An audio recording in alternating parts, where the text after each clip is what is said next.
Hey everyone, this is Adam Elenbaas from Nightlight Astrology, and today I will be joined by my friends and colleagues Alex and Dana to break down your horoscopes for the month of February.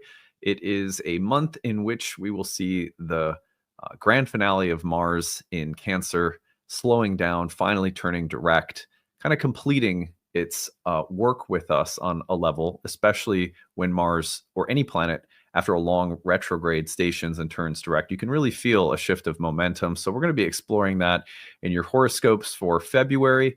And as always, before we get into it, remember to like and subscribe. We're seeing if we can't get all the way to 80,000 subscribers on the channel by the spring equinox. We're getting about closer to halfway there now. So that's kind of exciting. But anyway, it's free to subscribe. It really helps us grow our channel and community. We appreciate it. You can find transcripts of any of these daily talks on the website, which is nightlightastrology.com. When you are there, remember that our seasonal speaker series, which is free, is now taking place. So you can check out a couple of talks coming up from Stormy Grace and Timothy Desmond on lunar phases in love and near-death experiences in astrology. That's coming up this weekend. So be sure to check that out. And then the monthly webinars that I do, are also posted for February, March, and April. February's webinar is going to be on Venus retrogrades and learning more about their meaning. This is going to be a really nice one, considering that we have a big Venus retrograde in March. So anyway, those are the things coming up at Nightlight, and that is it. So on that note, let me welcome back Alex and Dana. Hey, guys. Hey. Happy New Year, guys. Yeah, long time no see. It's good to be back. And I'm curious to know, we had a couple of big transits in the month of January. Well, the ones that come to my mind right away are the Sun-Pluto conjunction, which took place right around the inauguration. It felt like a fitting symbol for a transition of power. There were oppositions between the Sun and Mars that act as the kind of midway point of the Mars cycle. We had looked at some of those things in the monthly overview for January. I'm wondering, how did you guys do with those transits? What were some of your highlights for January? I will just say this without saying too much. Someone close to me has their moon at 28 Cancer, which is very close to where that Mars-Pluto opposition was happening. And I felt it. There was some combat. There was some like repressed shit coming up, and it was pretty textbook. Yeah. It was amazing how that Mars retrograde hit Pluto, backed into Cancer, and all of a sudden LA was on fire. That was that was such a powerful showing of the Mars-Pluto opposition from a fire sign into its fall in Cancer, where it wreaks havoc on a massive residential community, right? Where homes are being burned down. I mean, you don't think of Mars in a water sign as bringing fire, but coming off from a fire sign in an opposition to Pluto and then backing into Cancer, it was so, the symbolism was so devastating and obviously fitting. But I mean, that was one of the big things I really observed, just in the collective too. Yeah. That's one of those symbols, like you watch in astrology and you hope that's not what's going to happen. It's like you're like, you could see that coming, especially with Mars. And there was the Mars retrograde in Aries. I remember where there were northern fires in California too. And my friend lives in San Francisco, and he sent me a picture. It literally looked like they were living on Mars because the sky was so red. Like all red. Yeah, it's crazy. This month, knock on wood, has actually been pretty empowering for me. Learning to work with Mars retrograde has been a really interesting thing to meditate on, to work with clients on, because I've been learning how to ask for help, how not to do everything on my own, and I've been kind of describing this in my year ahead readings with clients, of like how to do Aikido instead of karate. Because like in karate, there's sort of, or in some martial arts, there's a forward motion aggression to the movement. I don't know a lot about karate, so if it's not, but like it's a defensive thing. But there's more of like an aggressive forward motion. Right. I think Mars retrograde more like, how do you use energy well?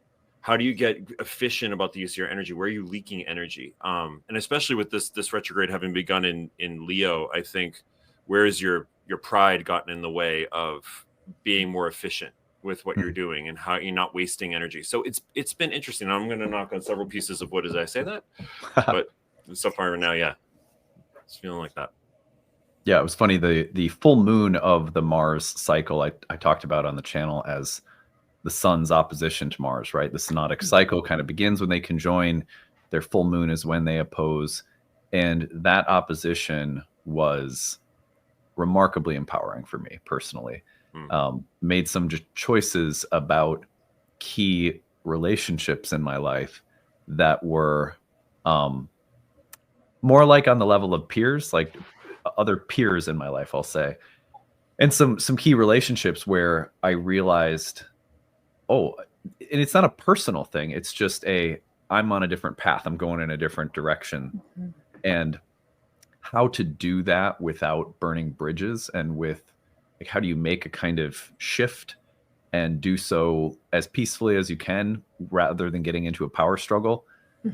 That was a really good, like, I feel like I leveled up somehow in life a little bit through that opposition. It was a personally very empowering. I agree with what Alex said. And I noticed that one of the things that was also like super unexpected, we talked a little bit in the overview for January about the Venus-Uranus square, and it might have come through in early January or maybe even late December. There's Venus in Aquarius squaring Uranus and Taurus. And I had been stuck on a chapter in my book. I was kind of like, it's like you're in the middle of a creative piece, and all of a sudden you go, I don't know where it wants to go next. And everything had been flowing, and then that transit came, and it was like, boom, now I know. And I got unblocked creatively and ended up finishing the new chapter in my book very quickly. And then it took, weeks of editing and stuff like that. But that was another surprising transit that I wasn't fully expecting that to be so powerful. And interestingly, while that was happening for me, Ashley she went to a painting class, Venus square Uranus, and she started painting like very magically and unexpectedly an image of the Black Madonna, which came from, I believe it was like Italy or something. It was like, anyway, so if you've ever seen the paintings of the Black Madonna, it's a really beautiful icon. And interestingly, my chapter was about an African-American woman in high school who lived with my family and had this iconic statue of the Black Madonna on her shelf. And I was writing about this, and Ashley was painting the Black Madonna at the same time, and we weren't aware of it until all of a sudden we were. Isn't that crazy? Yes. It's in the field of your home. You guys know that? Yeah. It was like, oh my God, that's crazy. All of a sudden I go, what is that? She goes, it's the Black Madonna. And I was like, get out. I was like, she's in my chapter right now. It's like, anyway, so that was pretty cool. So some magic. Venus also in Pisces, I have to say, always love when Venus is in Pisces. Just a little extra magic and romance in the air. I don't know. A little shimmer on everything, Yeah. Throw some glitter on it. Yeah, absolutely. Well, we're going to get into the astrology of February, and we have a very specific way of doing horoscopes on the channel. If you're new, there's a lot of people who are new recently. This may be some people's first time seeing our horoscopes. What we like to do is we like to look at what is probably the loudest, most important transit of the month, sometimes maybe two of them. And we like to focus on that for all 12 signs. And so this month, what we are looking at is the very significant transition that Mars is going through. So at the beginning of February, Mars is at the 20th degree of Cancer. And we're going to watch Mars reach down to about 17 degrees, which means the whole month of February, it's only moving 3 degrees. Very slow Mars now. And when Mars slows down like this, it's important because while it's still retrograde and slowing, you can almost imagine it's like a car coming around a corner. And then when it comes around the corner, it's going to be going in direct motion. That's kind of a weird way of thinking about it. It's not a perfect like visual analogy, but you can almost think of like this backward movement, or it's like backing up and slowing down and putting on the brakes, and then it's going to start driving forward again. I find that those last critical degrees of a retrograde, when the planet's moving very slow, are crucial because there are last lessons learned, major insights and events that will sort of bring things to a point of resolution or culmination within the lessons of the retrograde cycle. And then it's time to implement, it's time to integrate, it's time to move forward. We are going to see that the station is about February 23rd. That station and then direct motion will then have Mars sitting at that 17th degree for quite some time. I mean, it's all the way until March 9th. And if you go backward, let's take a look at it, right? So it's right here. It's about February 11th to March 9th. It's sitting on the exact same degree. That's almost a full month. When a planet like Mars does that, there can be breakdowns and turnarounds. There can be kind of culminating lessons and revisions and then implementations all sort of taking place. And a lot of things that have been in the works will finish. And then it's almost like you're ready to begin implementing changes that have come about in the process. What else do you guys want to add to the kind of culminating experience of Mars this month that I haven't said yet? I think that there's, I agree with you, Adam, that there's sort of a point of a climax or an apex to this kind of redirect motion. And it may feel a little bit like you haven't been able to take active motion, or you've had to sort of learn how to, kind of flow with the current and go, surrender to the current. And then it's a little bit like the power gets turned back on and there's a lot of forward momentum or things that need to suddenly be done. And that pacing is really important with that, because it can sometimes feel like you just got a power surge, but you don't know exactly what to do with all that power again. I think it's interesting. I think the moon is actually opposing Mars while it's while it's turning direct. So there's a mutual reception. There's the opposition by reception by exaltation. Mars's exaltation is in Capricorn, and Mars is in the moon's sign. There's something to me here about, a little bit of the depths of Capricorn we don't talk about a lot, sort of the chaotic, wild of desiring to sort of just be free of like the constraints of this safe little life, but also a sense of wanting to rebuild maybe from that, a sense of safety or order or surrounding or protection that feels more in line with wherever we're going for the next half of the year. Like I've been really thinking a lot about this year. The first half of this year is the domain of Mars, up until June at least. And then I think we get a little bit more Jupiter in the mix, but this might be where we're starting to see is what is Mars really trying to speak about and sew together in these next couple months. Yeah. Love that. I like that. I agree with both of you. I'll tell you what I've been thinking about with this. So one time in couples counseling, I saw this lady and she was doing this thing of like, when I would be speaking, she would notice a change in my tone and go, what's that? What's that? I feel like that's what Mars retrograde in Cancer is like. It's that thing of like, what's that thing that's bothering you? What's that frustration? Like, let's get at the root of it. And it is frustrating. At least my personal experience of it is it has been kind of frustrating with Mars retrograde. I think that's sort of part of the experience of Mars retrograde. But Mars retrograde in Cancer is like, what's bugging me? Like, what's getting to me? What's the obstacle? I noticed that Mars is stationing direct in a trine to Mercury and will very soon after trine Saturn. So there's a lot going on in Pisces around this time. I like that as this shift, this tone shift that Mars stationing direct is bringing, that we are able to kind of hopefully somewhat quickly do something productive with it. Like we're able to kind of give language to it. We're able to create some kind of new structures, because whatever that, what is that? There's some answer now to whatever that thing is. So if you've been feeling stuck, frustrated, etc., we're coming to the turning point now. Yeah. I think another way that it's just, whoops. Okay, here we go. Let me just shift my view here a little bit. Yeah. And I think another thing is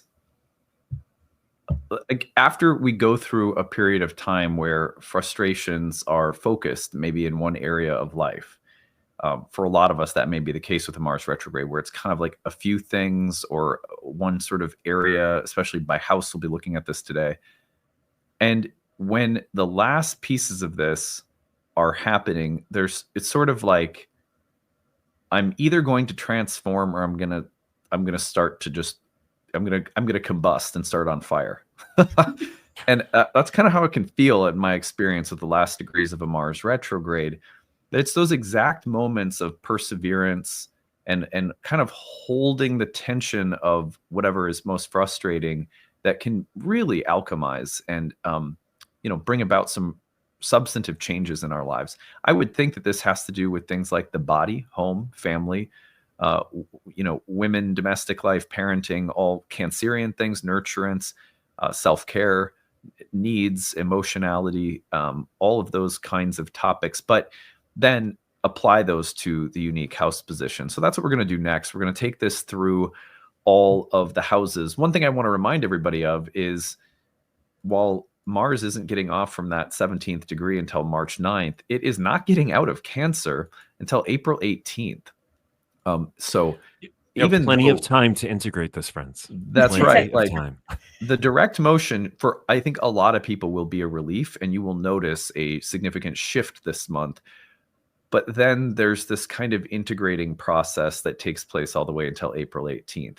I can't think of the last time that we had such a long retrograde in a debilitated sign, in a sign that has its own unique archetypal tensions. Mars in Gemini, I don't remember being as emotionally intense.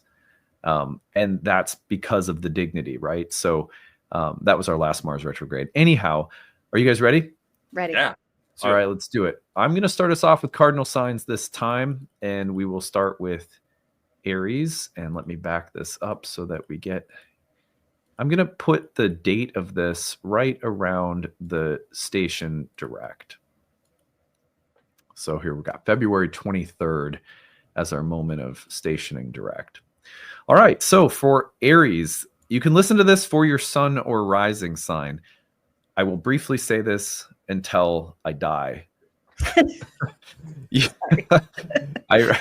I recommend listening to your rising sign because all horoscopes, sun, moon, or rising, are all made in the exact same way. You put the whole sign of whatever sign you're reading for on the ascendant, and you read the transits by whole sign house location in that chart. Same exact thing for sun, moon, or rising. The only way that will actually correlate with your birth chart is if you choose rising and you look at the whole sign house version of your birth chart. I'm a Hellenistic astrologer, so everything's in whole sign for me in natal astrology.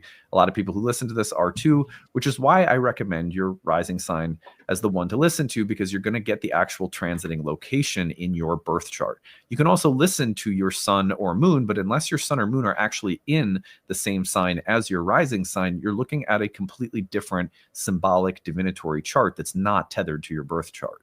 So that's why I recommend the rising sign.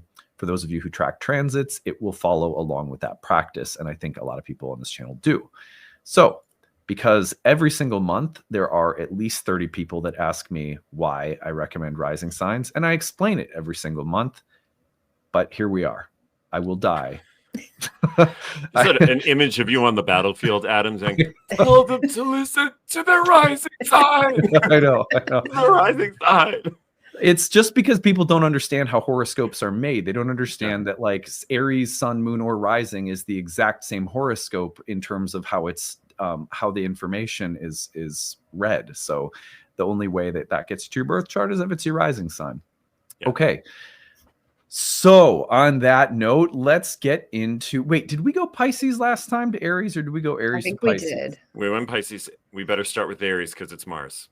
I think so. Yeah, let's do it. We're going to do it that way. So Aries rising, all of you Rams out there, Aries sun or rising. This is a process that's been taking place in the 4th house. I've been looking carefully in the masterclass series that I am hosting this year, that I'm teaching this year, I should say, at the ancient Vedic views of the houses and the philosophy that was associated with them. And the 4th house is a moksha house. And moksha, among a few other things, etymologically means liberation or freedom. The fourth house is an interesting place because it really represents the private or interior life of the soul, the part that's not visible to other people.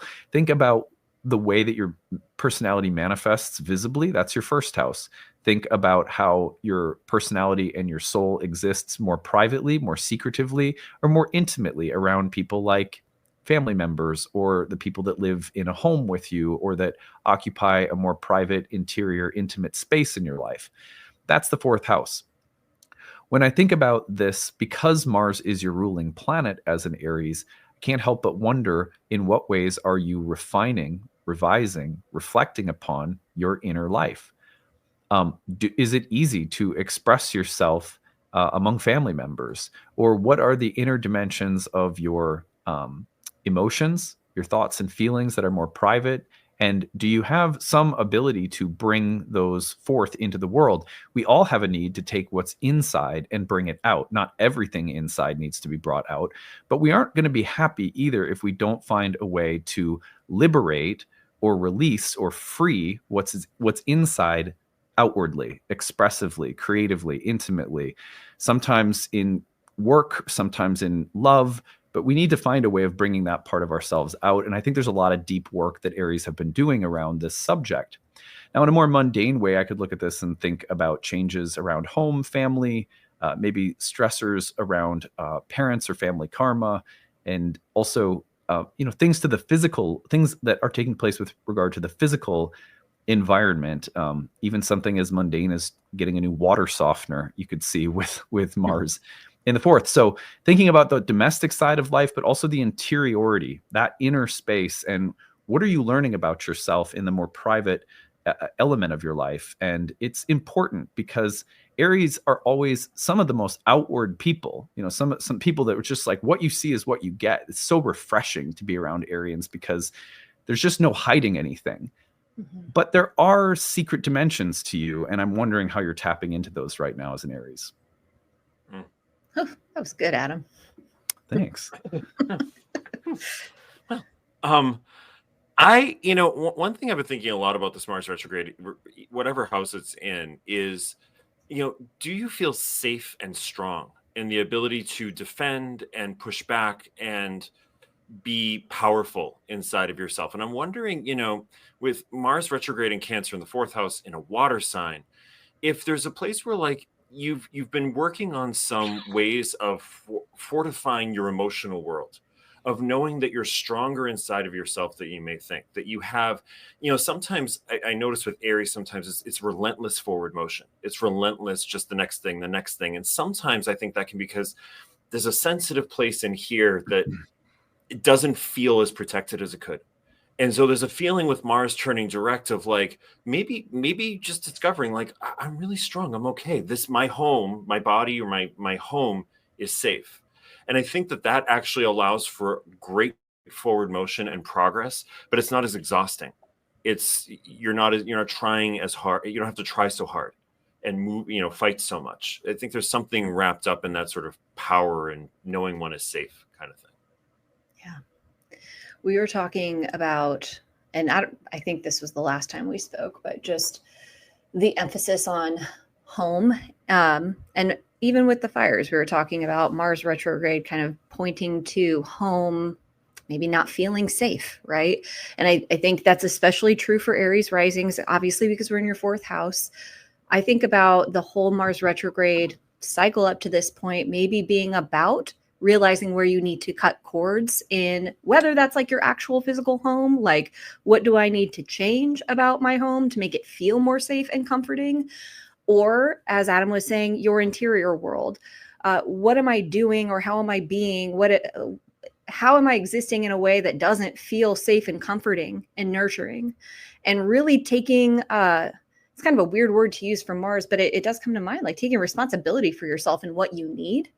And that maybe this is a turning point where you can say, and I can't help but think about the emphasis on, the 12th house. I know we're talking about Mars, but it is trining stuff going on in your 12th house. Maybe you're realizing where you've kind of gotten in your own way, of accessing that safety and that comfort. So that's what I'm thinking about.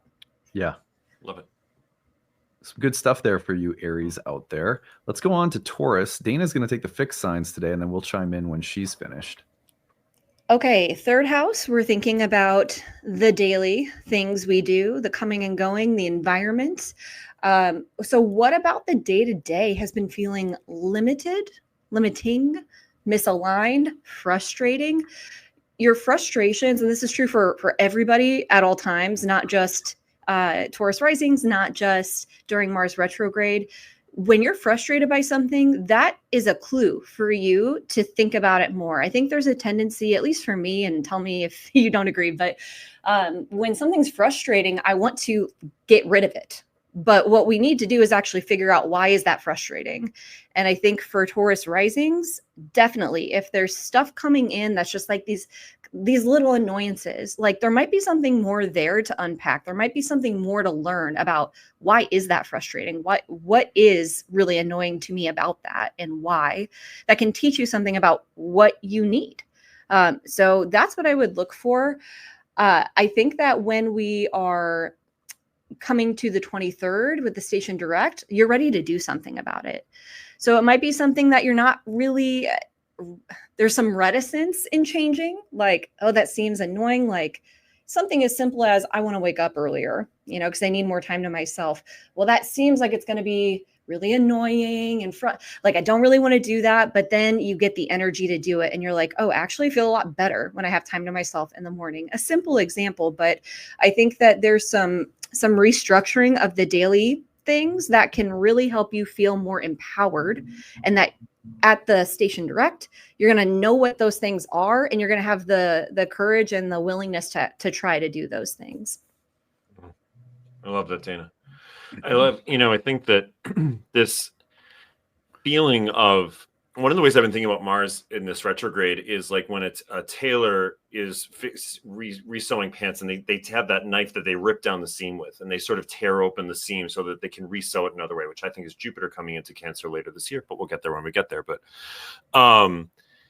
there's a sense here where I would say, like, the everyday is what surrounds us is so familiar. We don't question it. We don't often think about it. And when Mars comes into a house like this, it's a little bit like that knife coming in. You're like, oh, it's like taking down the set in the Truman Show or something and seeing that it's like, it was a reality show, as opposed to like, oh, wow, I don't have to have this set around me all the time. This isn't, maybe I want to surround myself with something else. Maybe this is kind of being stripped away for a reason. And yeah, I think as Mars turns direct, I agree with you, Dana. Like, you want to take action on it. I think the retrogrades are often when we're sort of, oh, this is what's going on. The set's coming down. There's actually a camera crew here instead of a kitchen or whatever it is. Then we are like, oh, but I can do something different now. I can make a change in a positive direction around this, especially when it regards to Cancerian things like kind of emotional safety and nurturance and feeling, maybe even a sense of privacy in your environment, around you, I think, which is very important for water signs to have. I was looking at this house through the Vedic lens as I was prepping one of my master classes recently. And what I was really stunned to find is that this is a house that is associated with competitiveness. And I thought, well, why? And so I listened to a bunch of talks, read quite a few texts as I was prepping for all the houses I was doing this. But one of the things that I found really interesting is that because the third, as we know, is cadent coming out of the fourth by primary motion and being drawn toward the east from out of the fourth, it was thought of in relation to the east being thought of as self-expression. That's pretty universal in ancient astrology. And the west is otherness or relationality. The top is visible, the bottom is invisible. So Mars is coming out of the realm of the invisible, orienting toward the east, the place of self. And so it was thought of as a place in which you have to self-actualize through your mind, speech, emotions. And there's a way in which you have to express yourself in this house in order to individuate. That there's a form of self-expression that is sort of combative, because it's like, I have to learn how to bring something out from within me in a more private or invisible sphere. And I have to do it in a world in which I have to defend my right to be here and for my inner thoughts and things to matter and to, so there's a way in which there's like a drive to express and communicate your inner life in the third house. And it's also associated with like combativeness verbally and mentally. And I thought, well, that's really interesting. Among other things that it's associated with. But so anyway, one of the things that I was thinking about was, for Tauruses who are generally like, and I'm a Taurus rising, so I can't say that I'm a perfect example of this, but a lot of Taurus risings are people who really value peace, that being agreeable and being someone who you feel stable and kind of at ease around is something a lot of Tauruses bring naturally or are very conscious of bringing.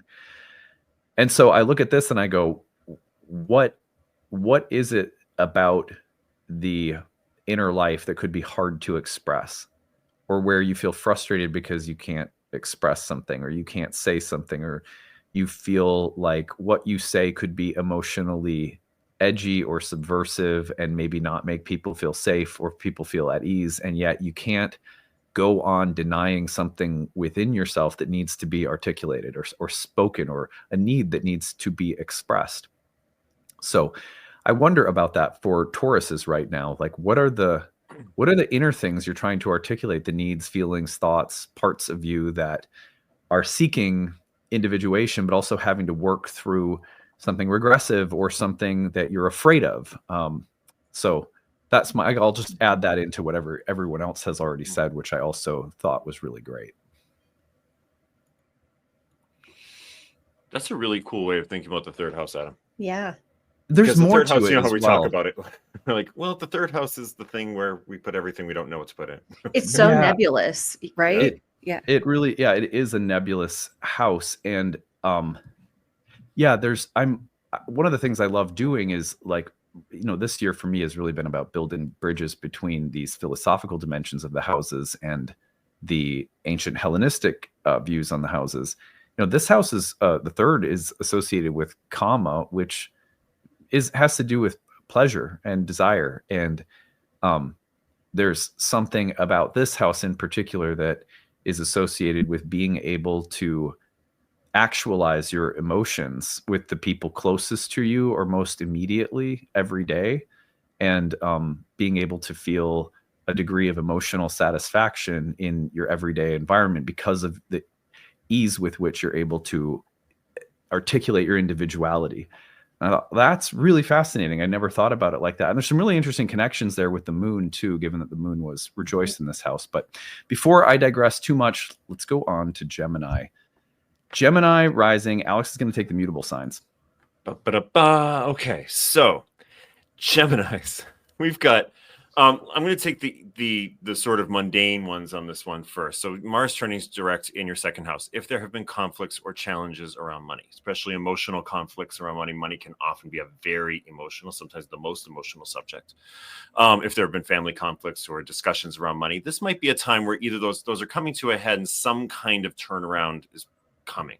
If it's not just at the day of this retrograde, it could be a week on either side, even when Mars starts to get a little more forward motion in March. But I think on a deeper level too, I often think of the second house as a place of worth and value in general, and how you sort of prop yourself up. The second, the succeeding house to the first house, this is the house that's sort of propping up yourself, your identity.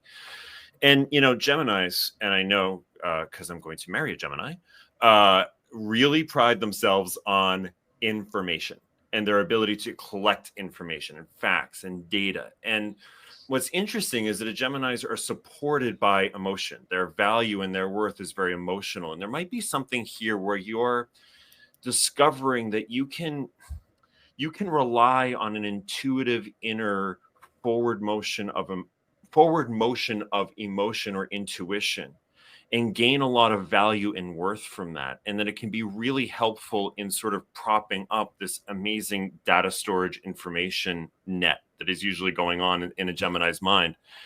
And that there might be something too around like a classic, I hate to be cliche, but like knowing your value, really knowing your value and your worth, exerting as Mars turns around, being like, wow, as Mars was retrograde, I discovered I have shied away from conflicts because I don't believe I'm worth it, or I'm not valuable enough. I haven't said what I really need to say around really resourcing myself and having what my needs are my needs, my emotional needs really met, so that I can feel supported as a person. As Mars moves forward, towards going into April, there might be some time where you really start to assert that more and speak to your emotional needs that are propping up your sense of self. So that's what I'm thinking for that one.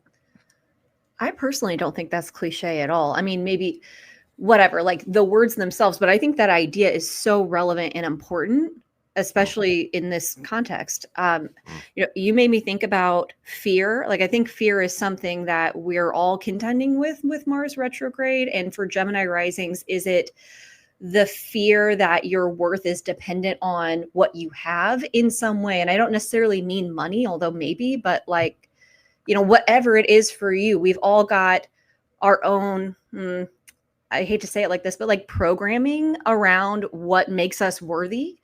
And maybe this Mars retrograde has helped you sift through that a little bit, or it's presented you with situations where you don't have that anymore. And now that fear of like, okay, well, what does that mean about me? What does that say about me? And maybe now you're able to learn it doesn't have to mean anything. I get to decide what my value is. I get to decide what my worth is. And that's where maybe the that turning point and some empowerment from this can come, is you're freed from that. So I thought that was beautiful, Alex. Thank you, and preach. I just want to get up and I think about Mars in Cancer in the second house as competition around needs and resources. Like, for example, there's nothing worse than feeling like other people are jealous of you, or are trying to somehow take things from you, or that there's competition. If you're happy, there might be a chance with Mars and Cancer in the second house that a family member is giving you a hard time just because you're happy. If you're resourced, like if you are doing well financially, you could find that other family members are trying to make you feel bad. There could be, in other words, a way in which whatever you have that represents something that's yours, there's antagonizing, that's an antagonism that's coming toward you from someone else. I would think about family because of the sign of Cancer, but it could be anyone that you're close to. It could be that there are things that are draining your resources, or emotionally or financially, that you're having to sort of endure. And it could also be that you have to look very carefully at what the people that you depend on, that you rely on, that act, as resources in your life. Are there, we need people for various reasons. That people prop us up in the second as much as money does sometimes. So the second house is associated with things like our attorneys or our counselors. In Vedic astrology, it's even associated with your family insofar as they provide for you. So who or what do you rely on? And is there any kind of conflict that's taking place with people you rely on? Those are things that come to my mind. And then trying to work those things out, work those tensions out, and maybe find some healing. Or if certain relationships need to be cut off, that could be a very Mars retrograde-like theme in the second as well. I can't help you, you can't help me, or this is some kind of codependent situation that I can't be in any longer. Those are some of the things that come to my mind as well. But I also like the idea of what you guys were saying too, just about looking at your own needs and values and being able to stand up for them.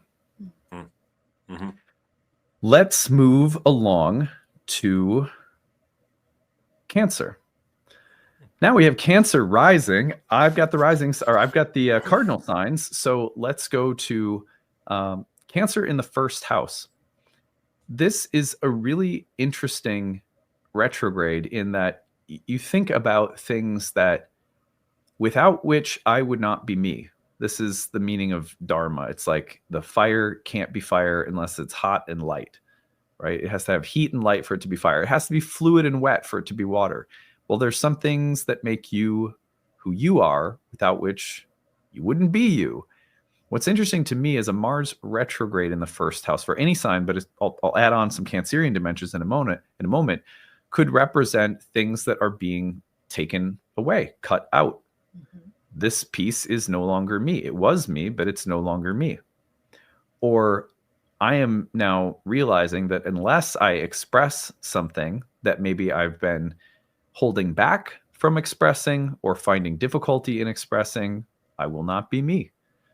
So I could see it as like for example, I think I might have given this example with you guys last time, but you know, I've had clients with mastectomies or hysterectomies while Mars has been in Cancer in their first house.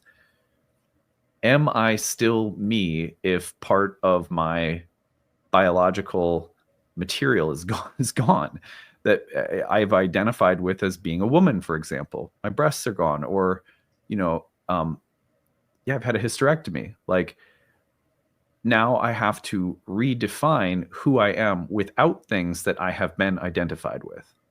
That could be a big part of this process. Even hormonal changes like perimenopause or menopause, which I believe kind of comes sequentially. If I understand how that, I probably don't understand how it works, but yeah. I think perimenopause can come first and then menopause comes later. But either way, those processes start to shift the hormones in the body. And that is a big part of, I've identified, like, if you are a woman, you've identified with having cycles and you start not having them, or they're irregular or whatever. Am I me any longer? If my hormones are different, am I me? So a transition of identity that might be triggering or might be also asking you to bring forth things that haven't been easy to bring forth. There could be something very empowering about this. This is me, and I have to express it now. I can't hold it back or be scared of it.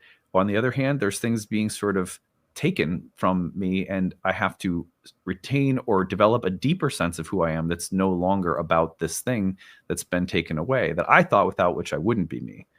Those kinds of things are on my mind with Mars and Cancer in the first house. What do you guys think?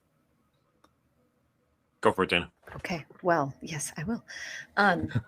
Okay. I'm thinking about feeling directionless, essentially. The arrow of Mars, when Mars is retrograde, it's unclear. Where are we going? And it might be because of the loss that Adam was talking about. The things that were sort of like the bumpers that were kind of helping you stay on the path have fallen away, or they've changed. So there's something about, definitely with the first house, there's something about you that feels different, whether that's a felt experience, whether that's your health, whether that's your appearance, whether it could be anything, but there's something in your life that has changed, probably that is changing the way you think about yourself or the way you self-identify.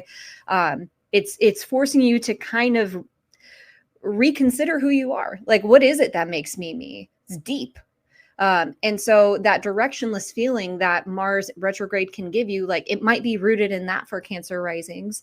And just like we were saying earlier, that's very frustrating, and it can be very disorienting as well.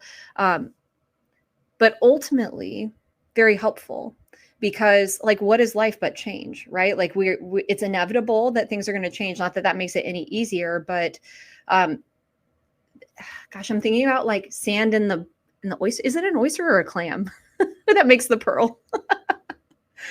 I don't know. The oyster. Oyster? The Okay. oyster. Yeah. I don't know. I don't live by the ocean, but that's Mars retrograde for me. Like, there's something rubbing up against us. And I think for Cancer risings, that could really be provoking and uncomfortable, because it's about the very nature of who you are and how you see yourself. But on the other side of this is a lot of clarity about what really matters to you. Nice. 100%. I love that, Dana. There's one of the word I often think of for Cancer is care, in a lot of ways. They're caring, they care. There's a lot of things involved with care. And I think it's sometimes recognizing, like, the feeling of anger or defense or aggression can sometimes feel like, but that's not caring. That's not nice. But there's some need sometimes to just assert, like, caring for yourself. Or, I will never forget seeing the baby bear in California in May and think we all froze, because we're like, we know what's near that baby bear. There's a protective mom is right there, like in the bushes. So we like kind of backed away very slowly from that. And I was thinking, that's the care, the nurturance, the way that she's sort of nurturing her young. And I think sometimes it can feel like, I'm kind of feeding off what you guys are saying about identity here and am I me, is that when you assert for yourself, when you set a boundary, when you set up a defense or say like, no, that's not okay, that doesn't make you any less caring. It doesn't make you any less of who you are. It's an additional, I think that's one of the reasons Mars sometimes has a hard time in Cancer, is that it's a very unfamiliar flavor to Cancer in a lot of ways, but it's sometimes a necessary component to sort of showing that outward protective, mama bear type energy is sometimes about that. Nice. Yeah. We wish you well, all Cancers. Yeah. All right, let's go on to Leo rising or Leo sun sign. So we'll pass it on to Dana. Okay, here we go. You have Mars retrograde in the 12th. The first thing that came to mind for me is Mars retrograde being a moment of realizing where you might get in your own way, where you might be the obstacle and the source of frustration. Okay. And the station direct is like, aha, this is what's happening. Here's what I want to do about it. I'm sorry, but I wrote a moment where you're tired of your own bullshit. It may not be that intense for you. It may not be, but. Or it might, as a Leo rising, it might be. Yeah. It might be. I don't know. So it's a real moment of clarity, I think, for Leo risings.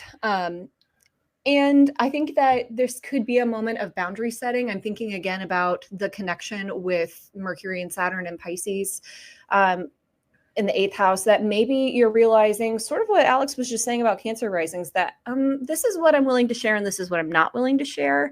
This is where I can't do what I've been doing anymore because it's not helping anybody. I need to help myself, and this is how I'm going to do it. And it's probably not going to feel very comfortable, but I can no longer sit in the discomfort of whatever this is. So I'm going for it. Yeah. Yes, to all of that. Maybe experiencing one to all of that in my own way. But, I think that this is really interesting, Dana, because I actually texted with Adam about this a little bit. I actually, for the first time ever, hired a coach to do some serious training and nutrition work, because it's just little things that I'm like, I need to get under control. But my pride always got in the way, because I'm like, well, I'm a yoga teacher and I know the body, so I should just be able to figure this out myself. Oh yeah, it's not working for like all these years. Oh, that's weird. And now it's working because I just, got out of my own bullshit, and stopped saying like, get out of your pride. And that's the thing I think for us as Leos oftentimes is this sense of pride of like, I don't want to ask for help, or I don't want to look weak, or I don't want to look like I don't know something. But the best thing you can do sometimes is just kind of let down those walls and say, I don't know how to do this. And it's not working. And, working through all of those places where exactly what you're saying, Dana, you're getting out of your way where you didn't realize you were the one in the way.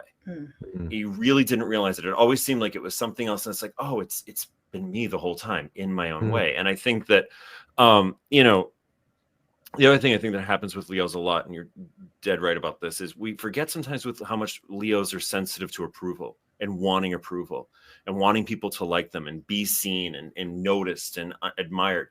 And sometimes setting the boundary is hard for Leos because it's like, but they won't approve of me, or they won't like me, or an image I've created of myself will be taken down in some way. But this retrograde, for me at least, I don't know how the other Leo risings have been feeling, has been like, but this isn't what I want to do, or I don't want to share this much, or there's parts of myself that really do need to be private and not secret, but private, that are just mine. And setting those boundaries can feel scary because it's like, well, what do people think? What do people, of me? And so that's been I think this is a moment of definite turnaround of like, I'm implementing this now. It might be uncomfortable. It might feel frustrating, but I'm going to implement these ideas now and really see more forward motion with it. Nice. Yeah. I think a lot about the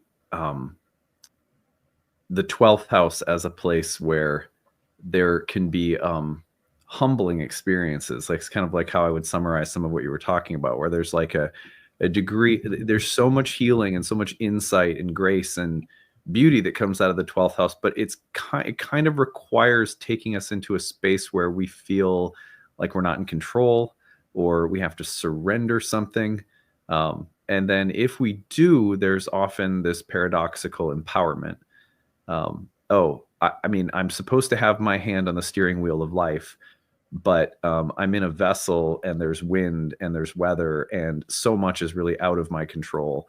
And coming into contact with things that feel disempowering and then weirdly empowering when you kind of surrender, I think that's a big part of the 12th house. And so I could see those kinds of experiences being very valuable for Leos. But some people will be going through pretty intense versions of that compared to others. So like you said, it really varies probably from person to person. But I think there's an opportunity here for a degree of surrender, especially when you feel like you're failing at something or you're not doing something, or you can't get something right. And there's some level of like, okay, well, I'm just going to set this problem down and ask for help, or let go of, just, okay, I fail. Fine. I give up. And then weirdly, like remembering a song lyric 10 minutes after you've tried to remember it, but can't, it comes back and suddenly you know exactly what to do. And there's this empowerment that comes. Yeah. Agreed. Good one for Leos. Let's move on to Libra, or excuse me, Virgo. Libra for Dana will come soon. So Virgo, Alex is going to start us off with Virgo, where Mars is in the 11th. I think this is really interesting because, again, if we look at some of the mundane signatures of the 11th house, we might be seeing or a view on who you really get along with in your friend group or your professional networks, the type of people you really want to be around. There might be some conflicts. There might be the series of emails that goes back and forth with this type of signature. Again, with Cancer, it's often kind of an emotional charge, and it kind of hits at the base level, emotional space while that's going on. But, it also could be a point too where, again, in this way, I've been thinking about Mars retrograde in Cancer of, do I feel strong and resourced and safe inside of myself? Do I feel like my castle in myself is strong? It might actually help you, take some risks of, one of the hardest things for Virgos, and I know from having Saturn in Virgo, is taking risks and being seen as less than perfect and, not getting every I dotted and every T crossed. It might actually be a place where you're taking a few emotional risks within your network that really pay off. And, around this time, that it's like, I can take some action. I can make some assertion. I can stand out here. And that could really have some good, that might have some positive effects that you can, what's that line? I think I heard, I can't remember. I can't remember who said it. I heard say it, but I think it's a pretty common saying of, it's better to ask forgiveness than permission. That's kind of how I see this going here. Is just like, it's okay to take an action, and then you can repair things later on. You can go back and knit things up if you need to, but there's something here about not needing the sort of protective approval of an outside group or the protective approval of something else, and saying like, I need to take an action for myself within this, or take a leadership responsibility that might show you have a lot more power than you might have originally thought. Nice. I agree. I think about the potential for passive aggressiveness with Mars in Cancer, and how maybe this Mars retrograde has been about sort of contending with, what do I do with these feelings of maybe like, I just disagree with what's happening in the group. Do I speak about it? Do I not? Do I leave? Like, how do I deal with this? And I would imagine, I don't know a ton of Virgo risings, but I would imagine that might be hard. Like it's hard to speak up maybe in a group and be like, I think we should be doing it this way. Or you let it boil up until you blurt out something like, that you're super upset, and now it's come out in a way that you didn't really want. So I think the station direct is a good time to just reflect on, like, where have I felt out of alignment in the group, and what do I need to do about that? Is it something that I need to speak up and out about? And yes, you can share your thoughts and your feelings and your ideas about what needs to happen, and it's going to be okay. Because the worst case scenario is the group, whatever it is not going to agree with you. And guess what? You didn't agree with them either. So you can part ways and be okay, right? So I think it's empowering no matter what, but confronting probably, because you're going to need to speak up, or maybe you haven't felt comfortable doing that before. I'll add to this. One of the Indian designations that I've been studying, because that's kind of a fun thing to throw into the mix, I think. Of course, this is one of the comma houses, like 3 and 7. So it has to do with desires and like a simple, like when you think of the Kama Sutra, you think about the sutra that is the Sutra of Bliss. So where do we seek happiness? And we seek it differently in the 11th, 7th, and 3rd houses, which are also places where we seek that happiness socially with other people. So they're all social houses, and they're all houses that have to do with our desires. And in the 11th, in Hellenistic astrology, it was called the house of wishes, hopes, aspirations, desires. One thing that I could see right now for Virgos would be a feeling of being limited or blocked or frustrated in the pursuit of your aspirations, wishes, hopes, dreams, desires. I could see this being a period of time in which there are things coming up in the family that just make it difficult to feel happy. That there's things coming up in the family that make you feel as though you can't pursue your dreams and wishes because grandma's sick or you're taking care of your mom.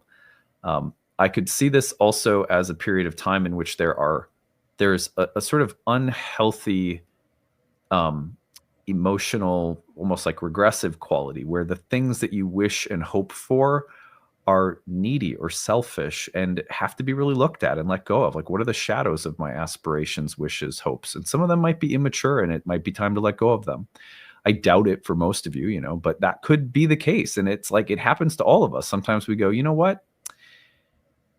Nice as that might be, that might not be the most important thing in life to hope and wish for. Maybe there's a more mature version of my aspirations that can sort of be uploaded at this time. But also just the potential for conflict relative to wishes and aspirations, that there's conflict in groups or conflict among peers or colleagues or within networks or social circles that makes it feel as though your dreams and aspirations are at odds with others. And working those things out and really taking this time to study, refine, and reflect upon your aspirations and desires and who are the best people or what are the best dreams to have, that there's maybe a really nice opportunity to learn more about those things right now. Okay. Well, we're on to Dana's sign where we get to now watch her face light up. No, I'm just kidding. Yeah, listen to this. My ascendant ruler Venus is at 17 Pisces. So I'm eager to hear what y'all think about this one. Okay. Yeah. Well, I'm taking this one and starting us off here. So I think, I can imagine for Librans that the feeling of being somewhat flustered or frustrated with your job or in the workplace could be a real theme. What kind of emotional drama or intensity is taking place in your work environment? What kinds of needs that you have versus those that exist for the company or for your boss or whatever are in conflict, or maybe hopefully some dialogue. So I think one of the ways that I would see this playing out would be in terms of conflicts, frustrations, tensions within the workplace. That's the most basic level. But there's also tensions that come up that are specific to Cancer that come to my mind. For example, how good does something need to feel in order for me to keep doing it? Nothing's ever going to feel good all of the time. And so because of that, we might trick ourselves into continuing to do things that really aren't good for us, that drain us somehow. On the other hand, we may be the kind of person, and I doubt all of you out there are like this, but some of us may job hop because we can't live and compromise with work just sucking. Like sometimes work is just going to suck and there's no perfect place and you got to get over it and just develop some resilience and staying power. Some people that might be a hard lesson for Mars retrograde in the 10th. The other thing that comes to my mind has to do with the the means to an end. Like, what are we doing right now? Maybe we've been doing and are reflecting upon because we've only been doing it to get somewhere else. And maybe we're hitting a kind of, we're bottoming out emotionally with our ability to do something that we only feel is good to get us to something else. I could see those all being important themes. And then maybe conflicts between things like family and work. What's the intersection between family duties, parental duties, and that sphere of our life, and how is it intersecting with our work life at the moment? You know, I love that, Adam. And I think one of the things Virgo and Libra both have this in common is they're very sensitive to consequence. They're very good at it, very adept at sort of sussing out, if I do this, this is the consequence. They're very, very aware of that in a lot of ways. And I think it's slightly different nuances, but in a general sense. And I'm wondering about, like, you know, sometimes I think for Libras, the ability to self-assert and speak of my own will, it's like, I know I'm calculating consequence in my mind as that happens. I'm calculating that if I say this, there's a calculation that it'll hit here, and then the scale is out of balance. I got to rebalance, et cetera, et cetera. I'm wondering if, especially in the sphere of your career, there's a need to maybe rock the boat a little bit, to really like say, like, you know, I'm calculating here, and I might be off. There might be a consequence to this, but I'm sort of rocking the boat a little bit because I can't, for my own sense of expression and taking the feeling of stiflingness off myself, I have to say something that asserts for me. And, you know, these are my needs. This is what I need for comfort and care and nurture. And, you know, sometimes being aware that there might be a pushback, or maybe there isn't, because sometimes being sensitive to consequence doesn't always know exactly what the consequence is. But I feel like there's something here about, which can often be hard, I think, for any of the Venus strong Venus signs, is the sense of self-assertion is sometimes necessary. And it's, you know, it's okay to also not have a complete map of how the flow of consequence will unfold from that. It might just be about sort of taking, you know, sometimes you feel like you have that cork right here on your throat, where it's just like, I'm not saying something, but once you say it, it's like, the energy moves. Or once you say or do it, or once you, there's something around that kind of idea for me with this. I think, you know, as one person, not the spokesperson for all Libra risings, both of you, deeply resonates. I think a lot about, for anyone, for all of us, Mars retrograde being like a depletion of energy. So in your career, if you're a Libra rising, like, where are you feeling like, I just cannot do this anymore? And it may not be the job as a whole. It might be like it was for me last week, not tolerating someone trying to derail a meeting and just speaking up in the group about it when I normally would never do something like that.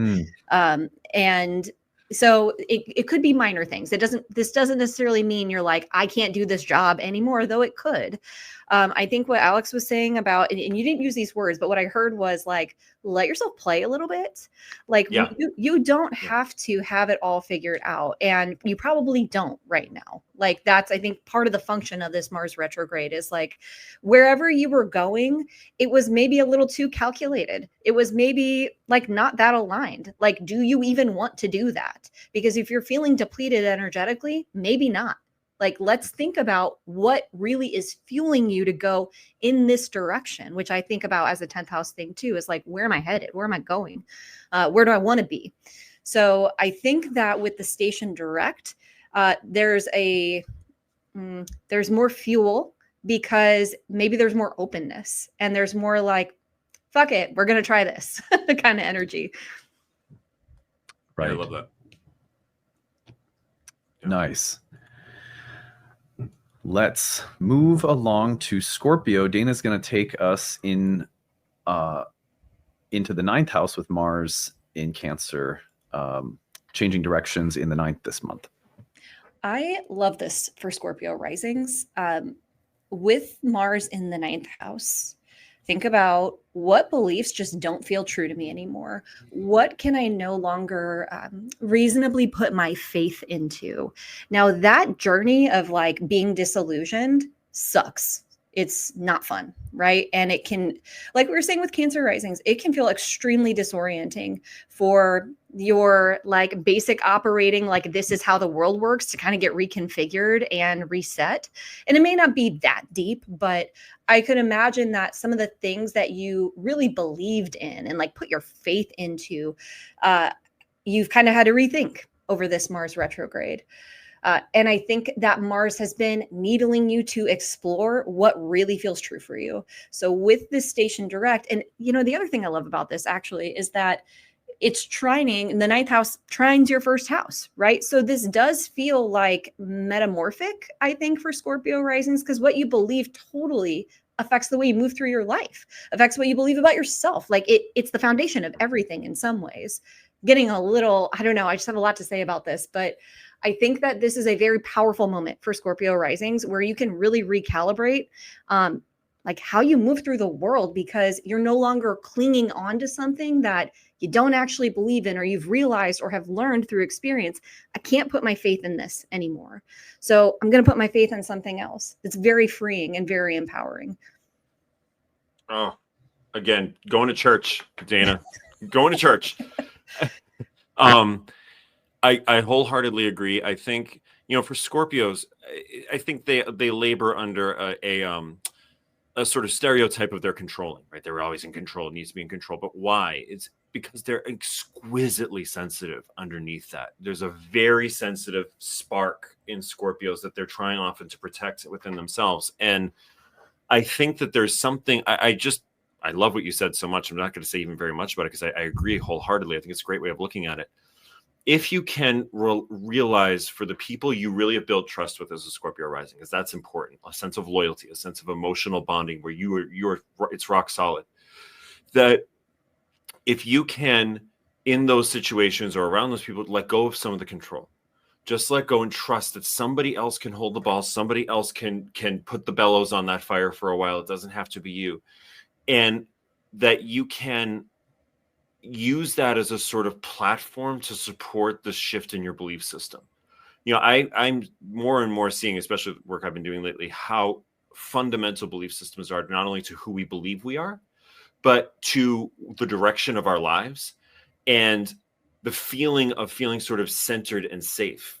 Mm-hmm. And so if you can really just like, if you can have some stable places where you feel like as your identity and your belief systems are both under transformation, because this is your ascendant ruler that's retrograde and turning direct, there might be a point where if you can relax back, a whole new system comes in that you had never considered before, that, like you said, Dana, is much more you. And not to beat yourself up about it, because I think we all get, I don't think that the diversions that life takes us on, or when we sometimes get pulled on a path or a belief system we didn't know wasn't us, is always bad, because it helps clarify who we are even more. So just a little bit of trust and loyalty in the places that you know you can get it from might help to serve as a stabilizing force during this time too. Mm-hmm. Yeah. I look at this house and I wonder about what kinds of ideological or philosophical challenges are coming up right now for Scorpios. For example, what ideas do you find most challenging, most emotionally provoking right now? It's important, those triggering thoughts, ideas, and feelings that come along with them are I think the ground for a lot of spiritual growth for Scorpios right now. Conflict with teachers, conflict within educational settings, the relation between family and beliefs, or family and educational settings, when you feel like you have to advocate for your kid in a school setting, for example, or when your kid's getting in trouble, when there are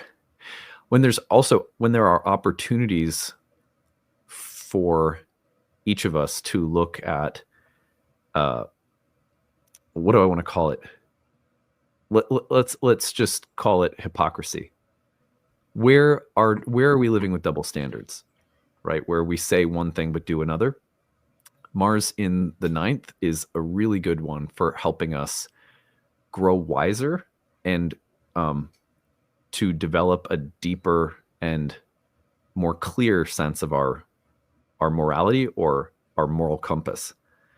And the ninth house Mars can bring up challenges that clarify our own morality, our own sense of virtue, or like our moral compass.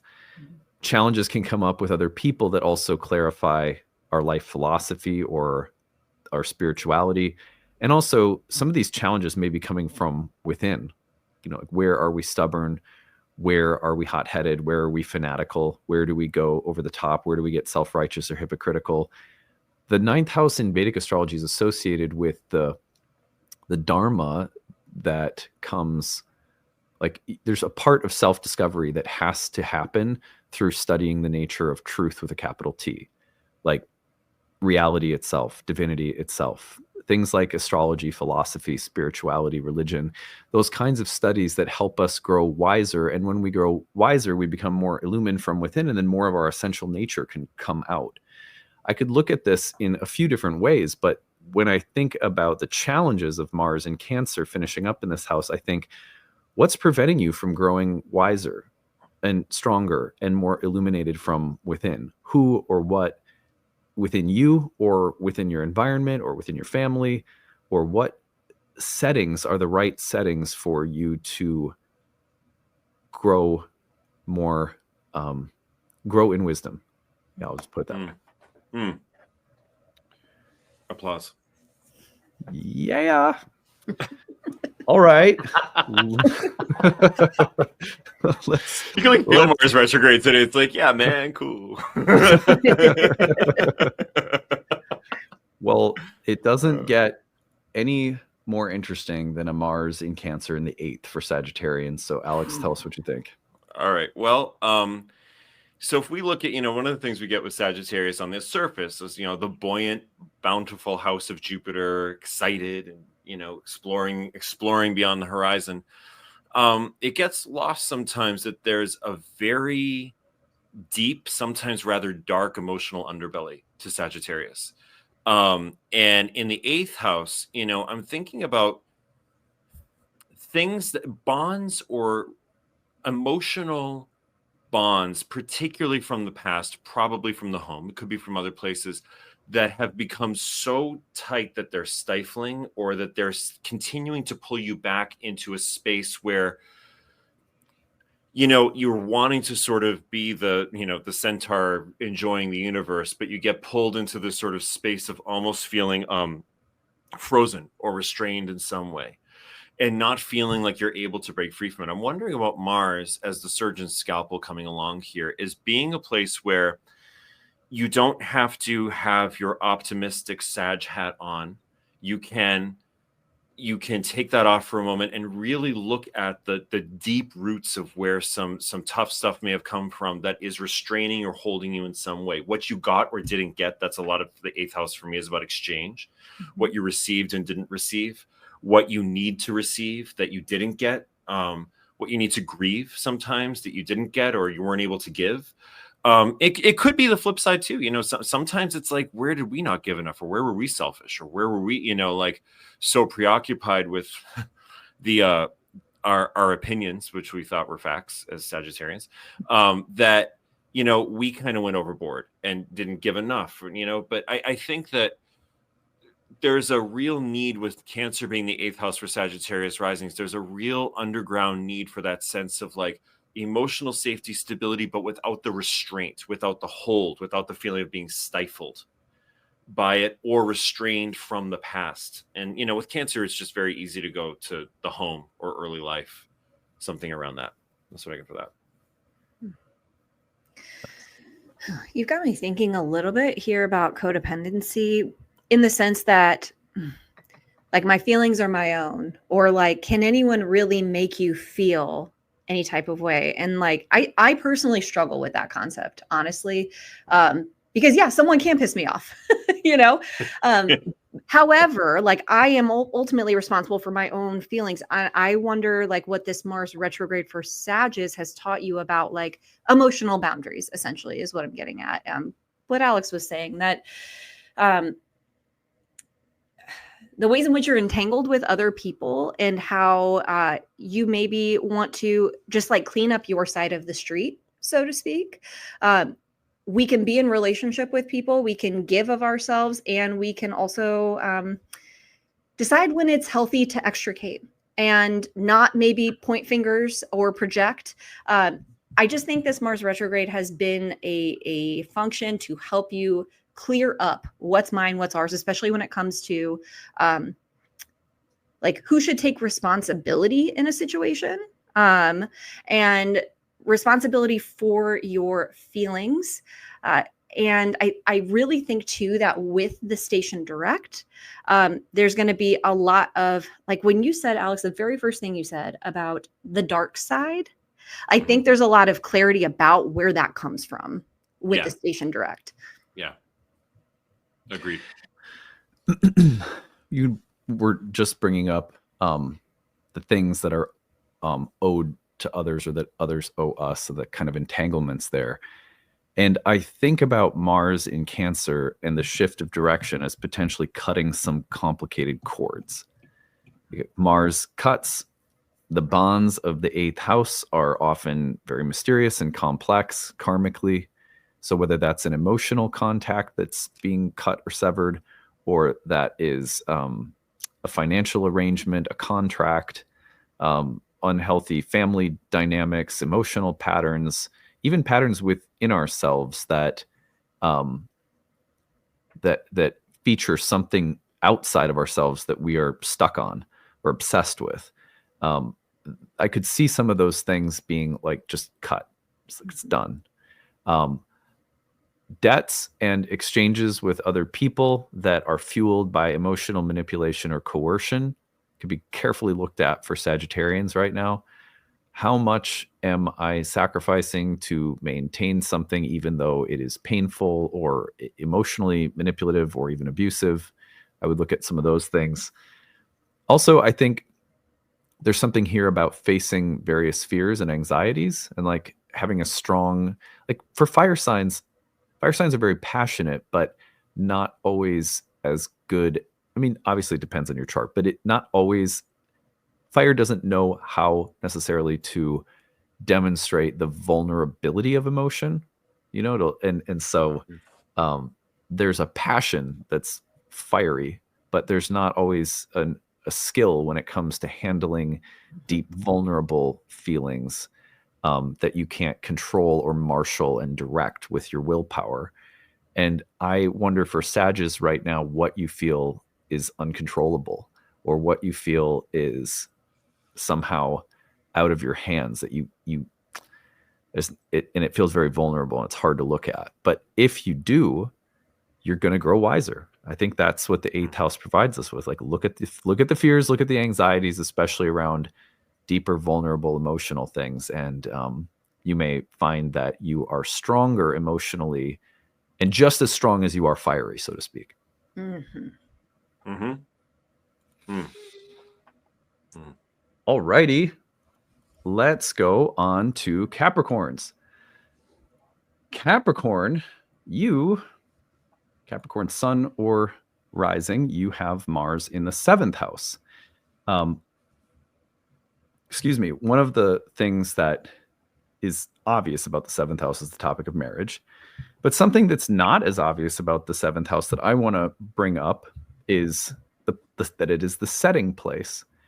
And it is the place of, therefore, endings.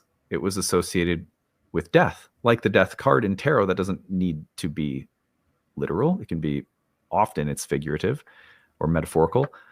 But I wonder for Capricorns right now, what you are reaching finality with. Like, what is reaching a space of conclusion? Many Capricorns will find that this transit at some point has gone over the degree of your descendant in the 7th house, which is the actual setting point of the Western horizon, especially for people with this 17-degree area of if the descendant's like right around there in particular. But in general, I just wonder about things that are ending.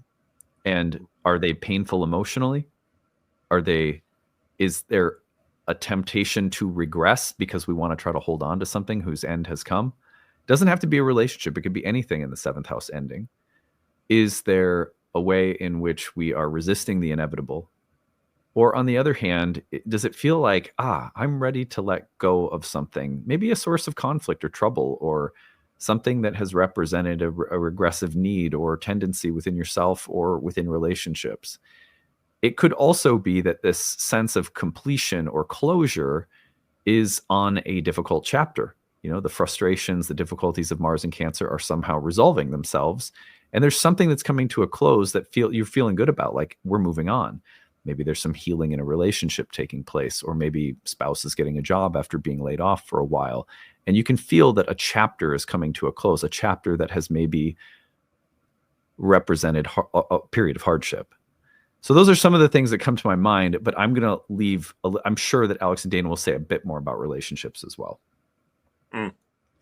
Well, I say this, I feel like every time we talk, but I always think about the 7th house as a mirror that, and the whole chart can act like this, where it's something around you. It is how the energy is manifesting, and then it helps you kind of understand something. But I think that's especially true with the 7th house, where there might be like that emotionally regressive tendency, which I feel like makes so much sense. That might actually be in someone in your periphery. It may be in a partner. It may be in a friend. It may be in someone that you just someone you share your office with, right? But it helps you understand something about you. So I would be paying attention. Well, first of all, I would be reflecting. Since Mars has been in Cancer, since Mars has been retrograde, what have you been learning about the me and the we? Like where are we not saying what we need? I feel like that's a thing that Capricorn risings can always be thinking about a little bit more, is like, how can we maybe be a little more forthright in our needs? What have I been learning about emotional intelligence, about vulnerability through maybe other people not demonstrating that? And how do I want to kind of learn lessons based on like what's happening in the periphery and in my closest relationships? I love that. I think, one of the things I think for Capricorns that can be important, and again, this is situational, it may not be for every Capricorn, is that, the sense of achievement and responsibility and competence that Capricorns often bring to things doesn't always guarantee success. It doesn't always mean that something is going to work out or work out the way you want it to. And sometimes that's a good thing. I think that there can be, with Mars retrograde, there can be a real, whether it's relationships or just the ending of anything, as Adam was talking about, on the Western horizon here in the chart, there's something about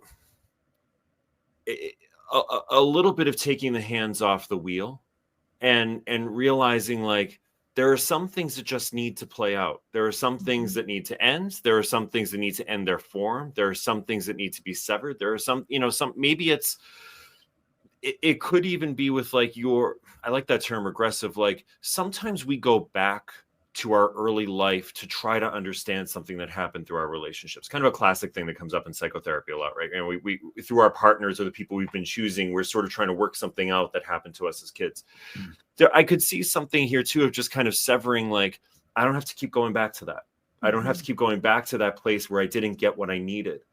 And could be a serious transfer if this is something that needs to happen, a serious transformation in how you even approach relationship. Because when you really bring that into your sphere and you get the support around it, it's amazing what changes.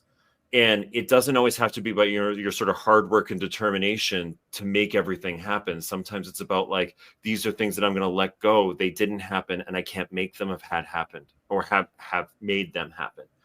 And now I can I free myself from the bonds of it in some way. Nice.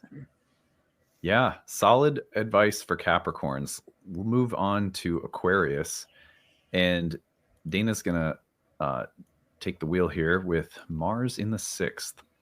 We keep, this is so random, but we keep using the phrase take the wheel. And I just keep thinking, Jesus, take the wheel. Like, is that where we're at right now with Mars? I don't know why that's popping in my head, but I came up with it because I kept thinking about, we're looking at the ascendant and it was called the helm, the steering wheel. Like, so I guess I was playing with that sort of unconsciously.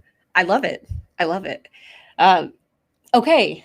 Aquarians, we're in your sixth house. The question that came to mind for me is, what have you been realizing you're no longer willing to sacrifice for? I wonder about, since Mars retrograde, the things that you've had to just kind of suck up and do, and what that's agitating for you.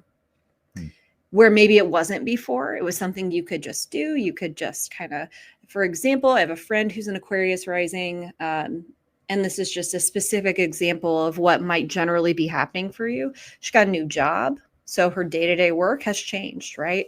Well, she's now having to work with a bunch of higher ups and what she's described as like CEO babies. And she's had to really kind of deal with some frustration around her new responsibilities. And while it's been great, it's been a raise, she's kind of realized like, here are some things that I really don't want to do, right? So I think that as we approach the station direct, it's a good time to ask like, what's not worth my energy? Like, what can I really just kind of let go and not have to, sacrifice my peace and well-being for? It's about being honest about how you feel, for sure, which I think can be hard if you have, air on the ascendant. I think we tend to look at things rationally, or we can sort of zoom out and objectify things. And that can be a real asset.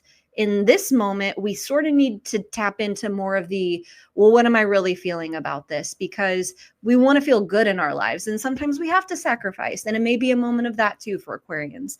Like, this is a moment where I just have to sacrifice, and I have to trust and find some faith in the fact that something good is going to come on the other side of this. But it is, regardless of where you're at on that spectrum, it is a time where you want to really try to get clear on how you're feeling so that you can just be present for it.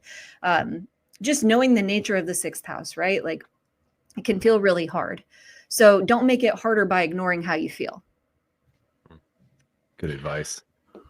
Love that. I'm going to go with a little more one of the modern interpretations of the sixth house, kind of the everyday of your life, has there been agitation in the emotional experience of your everyday life? Just like routines that have gotten thrown off, or things that you're normally used to doing that have had some kind of, wrench thrown into the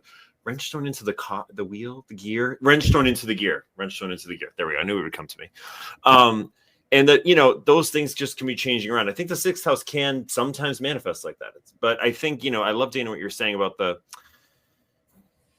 there's something to me here about Cancer being the sixth house for Aquarius risings, that sometimes the sacrifice, and you want to, discern, is it too much sacrifice, or do I need to, do I need to give a little bit more on this, is to put down the systematic intellectualization of something for a moment and just go into the gut level human primal needs of what's being asked for in a certain situation from you. That sometimes I think one thing with our rising signs, we become so obsessed with who we are and the way we see the world, that sometimes the sacrifice is like, for a minute, I'm just going to put that down.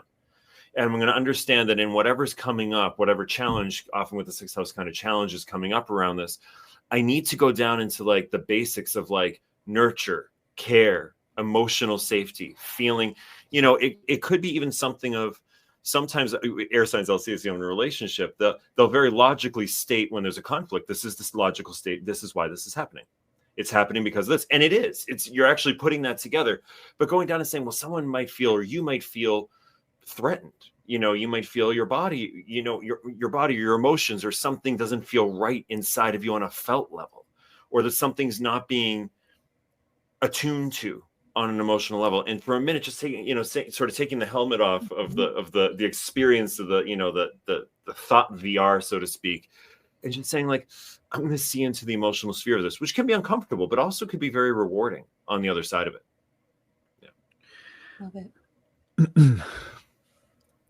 I think also about this being, I'm going to throw the kind of medieval disturbing version of the sixth house in here, where it's a place of enemies, and it's a place of potential conflict with enemies.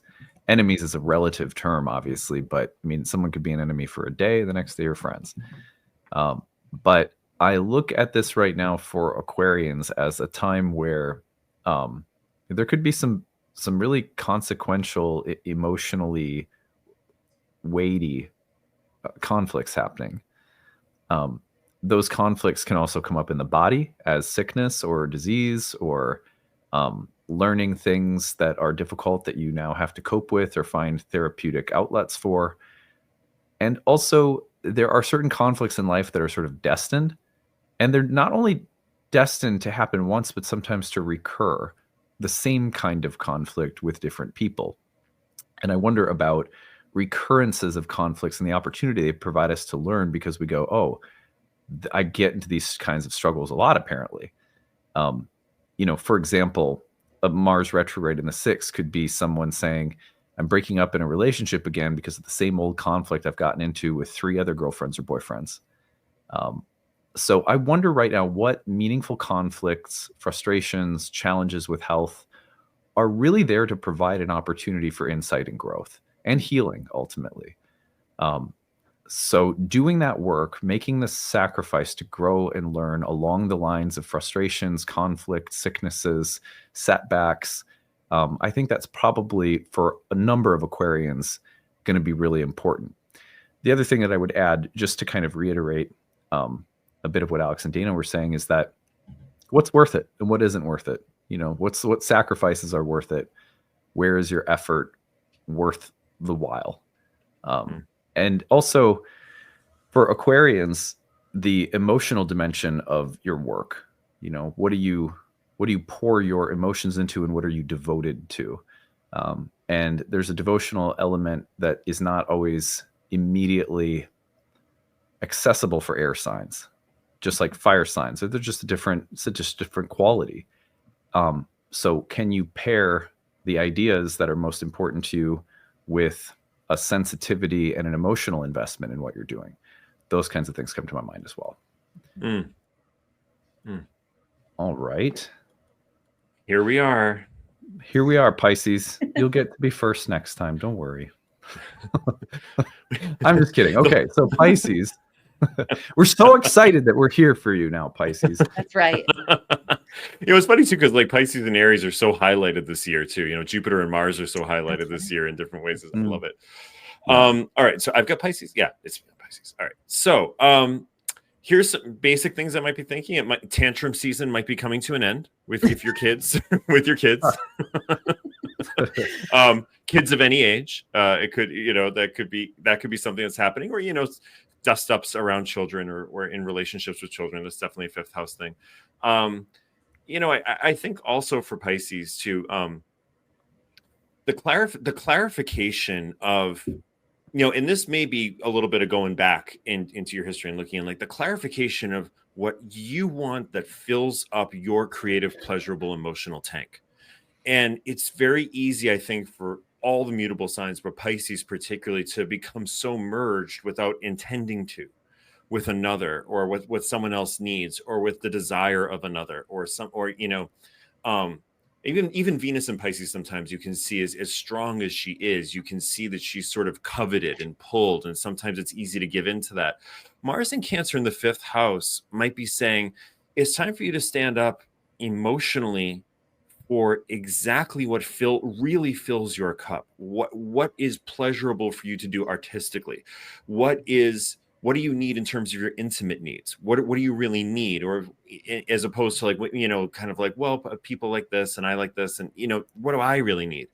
And it could also be about it may be a search, if there are dust ups happening around your kids, or surrounding kids, with your kids, it may be about going back into your emotional past. This could be a very, an aspect of looking at the psychotherapeutic process of saying like, well, where did that pattern come from? Working with it on someone of like, where was I similar? Or was there something similar to me that happened to me? I think it's a very, for such exquisitely sensitive signs as the water signs, Mars can feel a little bit aggressive in these spaces, but it can also, if you're willing to sort of take the bitter medicine, a lot of times the medicine, a lot of times there's old resentments or old festering, vexations under the surface that haven't been addressed because I haven't said what I really want. And, I always think it's interesting that, in, Chinese medicine, the cure for that kind of vexation is the bitter taste. The clearing of the liver and the stagnation that is the bitter taste. And it's something like this may be hard to see, it may be hard to approach, it may feel a little bitter, but it clears this sort of underlying resentment of not having said, this is what I need to feel pleasurably and creatively fulfilled, which we all need in our own way as humans. You have me thinking about confronting the fear of rejection here, which may be too specific, but I think you're absolutely right about the need to express yourself regardless of how other people feel about it, because there is this just the borders between what you feel and what others feel as a Pisces rising are very fluid. And it can be really hard, I think, when you have a dominance of water to distinguish what's mine, what's somebody else's when it comes to feelings. And when I think about self-expression as a Pisces rising and Mars being here retrograde, it's like, yeah, where am I not?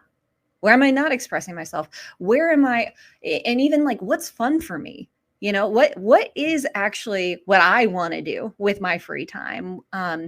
I even think about, and this might be a little bit of like projecting my own experience, but like, realizing, for example, that drinking is not fun for you anymore, or like the things that used to be fun are no longer. And what does that mean about me? What does that say about me? So I think it is about navigating, like, can I stand up for myself? Can I be who I want to be? Can I say what I want to say? Can I express myself the way I want to express myself because I want to, not because I'm looking for other people to say good job? And then also, like, what do I want to do just because I want to do it? I look at this in the 5th house, and I'm sorry, guys. I had to pee so bad that I thought I was going to blow up. So I just had to briefly excuse myself. Sorry. Were you doing the pee-pee dance? Yeah, exactly. So when I think about the 5th house, Mars in Cancer, I do think about the topics of children and pregnancy, maybe as a featured topic right now for Pisceans. Parenting, raising children, the needs of children, the challenge of parenting and being a emotional director. Like, you're helping kids develop emotional intelligence, teaching them emotions are okay, but here's how we try to handle emotions, all of that kind of stuff. And then dealing with your own, having to do the two things at once. I could see this being transit for a lot of Pisceans out there who are parents, that is truly challenging you to grow in your capacity as a parent, stretch emotionally, dealing with kids that have sicknesses or learning challenges or developmental disabilities or whatever the case might be, pregnancies and the way that a pregnancy wears on you. There's periods of sickness, there's periods of lethargy and weightiness, there's glow periods, and then there's, like, get this thing out of me, I'm ready to have a kid. I could see there being, a process of just adapting to being pregnant for the first time for some Pisceans out there. So I'm thinking about family, children, parenting in the 5th with this one, but also, as a place of expression, creative expression connected to Dharma. How do you express anger, how do you? You could also say, how does one express themselves more assertively? It doesn't even need to be anger necessarily, but that's not an easy thing to do for Pisceans who are very, again, sensitive, often very gentle, compassionate. So how do I channel emotional and maybe more intense emotional energy outwardly? And that is not an easy thing to figure out, but it doesn't help to repress things either. So just a few thoughts there to add in. Well, we went through the whole zodiac. We did it. We did it again. We proved that we can do things. Even when Mars is retrograde. I know. Yep. This has been, let me tell everybody how you can get in touch. AlexAmorosi.com. If you want to book a reading with Alex, he will be your cosmic captain, and he'll take you for a space ride into your birth chart. He'll take the wheel. He'll take the wheel. Instagram is Alex Amorosi Healing, where you can follow Alex for regular astrological content there as well.